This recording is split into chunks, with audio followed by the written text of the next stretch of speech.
اگر ایک شخص اپنے ساتھیوں کو کامیاب کرواتا ہے تو صرف اس کے ساتھی کامیاب نہیں ہوتے بلکہ وہ خود بھی کامیاب ہوتا ہے۔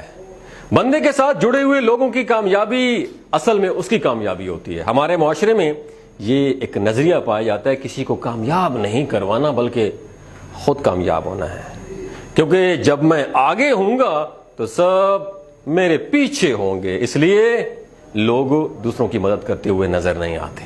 کئی دفعہ ایسا ہوتا ہے کہ دو ٹیموں کے درمیان میچ ہو رہا ہوتا ہے، ایک ٹیم ہارتے ہارتے میچ جیت جاتی ہے، اس جیت میں کسی ایک کھلاڑی کا کردار بہت اہم ہوتا ہے، وہی کھلاڑی گیم چینجر کہلاتا ہے۔ اسی طرح کسی بھی معاشرے میں استاد ایک گیم چینجر ہوتا ہے۔ اللہ تعالیٰ نے اسے یہ صلاحیت دی ہوتی ہے کہ وہ ہاری ہوئی گیم جتوا دیتا ہے، کیونکہ ایک اچھا استاد امید دیتا ہے، تصورات میں لے جاتا ہے، پھر ان تصورات کو حقیقت میں بدلنا سکھاتا ہے، علم کی تصاویر کو ذہن میں تصاویر کی صورت میں علم کو ذہن نشین کرواتا ہے اور سیکھنے کی طرف لے کر جاتا ہے۔ استاد کو بچے کا رول ماڈل ہونا چاہیے، کیونکہ جو رول ماڈل ہوتا ہے اس کی بات زیادہ سمجھ آتی ہے۔ انسان کا ذہن تصاویر میں سوچتا ہے، یہ ماضی کو تصویروں میں دیکھتا ہے، حال کو تصویروں میں دیکھتا ہے اور مستقبل کو بھی تصویروں میں دیکھتا ہے۔ جو بندہ زیادہ تصورات میں رہتا ہے وہ زیادہ کامیاب ہو جاتا ہے۔ دنیا میں بہت سارے لوگ سیر کرنے کے لیے ڈزنی لینڈ جاتے ہیں۔ ڈزنی لینڈ والی جو وال ہے وہ ڈزنی کی تصوراتی تخلیق ہے۔ اگر یہ نہ سوچنا ہوتا تو وہ کبھی نہ بن پاتا۔ وہ اپنے پورے وقت کا 33% صرف ذہن میں تصاویر بنانے میں صرف کرتا تھا۔ وہ کہتا تھا کہ بڑا انسان اگر تصویر کو نہیں سوچتا تو وہ کرافٹ بھی نہیں کر سکتا۔ ہم کہتے ہیں کہ ایک دفعہ کام ہو جائے پھر دیکھا جائے گا، لیکن دنیا میں کامیابی کا اصول یہ ہے کہ پہلے ذہن میں خاکہ بنے، پھر جنونی رویہ ہو اور اس کے بعد پھر کام ہو۔ آئنسٹائن کہتا ہے کہ دنیا میں وہ شخص زیادہ نقصان اٹھاتا ہے جو سوچے بغیر کام کرتا ہے، یا پھر وہ جو صرف سوچتا ہی رہتا ہے کام نہیں کرتا، وہ بھی زیادہ نقصان اٹھاتا ہے۔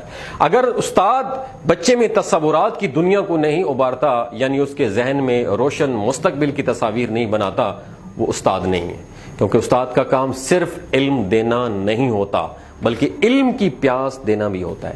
جب بچے میں علم کی پیاس ہوگی وہ تلاش کرے گا، تحقیق کرے گا، سوال لے کے گھومے گا۔ استاد کا کام ہوتا ہے کہ وہ بچے کو اس کے گول تک پہنچائے۔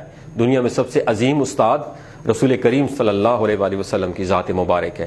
آپ صلی اللہ علیہ وآلہ وسلم کی ذات گرامی کے اتنے پہلو ہیں کہ اگر ان کو بیان کیا جائے تو بندہ بیان کر کر کے تھک جائے، لیکن آپ صلی اللہ علیہ وآلہ وسلم کے پہلو بیان نہیں ہو پائیں گے۔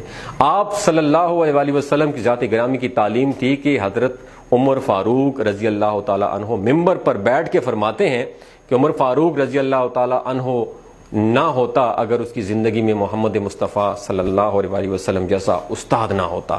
حضرت عثمان غنی رضی اللہ تعالی عنہ اسلام لانے سے پہلے بھی غنی ہوں گے، لیکن جو سخاوت آپ رضی اللہ تعالی عنہ کو اسلام لانے کے بعد عشق مصطفیٰ صلی اللہ علیہ وسلم میں یا محبت خدا میں کی، اس کی مثال دنیا میں نہیں ملتی۔ دنیا کا کوئی بھی شخص چاہے کتنا ہی غنی کیوں نہ ہو، لیکن آپ رضی اللہ تعالی عنہ کے قدموں کی خاک کو بھی نہیں پہنچ سکتا۔ ساری دنیا کے لوگوں کی شجاعت کو اکٹھا بھی کر لیا جائے لیکن حضرت علی المرتضیٰ رضی اللہ تعالی عنہ جیسی شجاعت کو نہیں لایا جا سکتا۔ اس کی وجہ استاد کا کمال ہے کہ اس نے زمین سے اٹھا کر آسمان تک پہنچا دیا۔ آئنسٹائن کہتا ہے کہ دنیا کی تعلیم اور دنیا کے استاد عجیب ہیں کہ وہ مچھلی کو پکڑنا سکھاتے ہیں اور درخت پر چڑھنا سکھانا شروع کر دیتے ہیں۔ کتاب ایک معاون چیز ہے، مددگار ہے، پڑھانے کا حصہ ہے، لیکن حرف آخر نہیں ہے۔ جبکہ اصل چیز یہ ہے کہ دل سے کتنی کوشش کی ہے۔ اگر برف داستانے پہن کر بیچی جائے تو برف کی ٹھنڈک محسوس نہیں ہوگی۔ دوستو، دنیا کا خوش قسمت ترین انسان وہ ہے جس کی برف نے کسی کے پانی کو ٹھنڈا کر دیا ہو۔ اگر ہماری صلاحیت نے کسی کی پانی کو ٹھنڈا کر دیا تو کاوش قبول ہو جائے گی۔ دوستو، اس دنیا میں اگر آپ نے گرو کرنا ہے تو ایک ایسا استاد چنیں جو آپ کے اندر تصوراتی دنیا کو حقیقت میں بدلنے کا فن جانتا، جو آپ کے جذبوں کو تقویت دینا جانتا ہو، جو آپ کے اندر موٹیویشن بھر دے۔ اگر آپ کا کوئی استاد ایسا ہے تو نیچے کمنٹ سیکشن میں اپنے استاد کا نام ضرور مینشن کیجیے گا۔ بہت شکریہ۔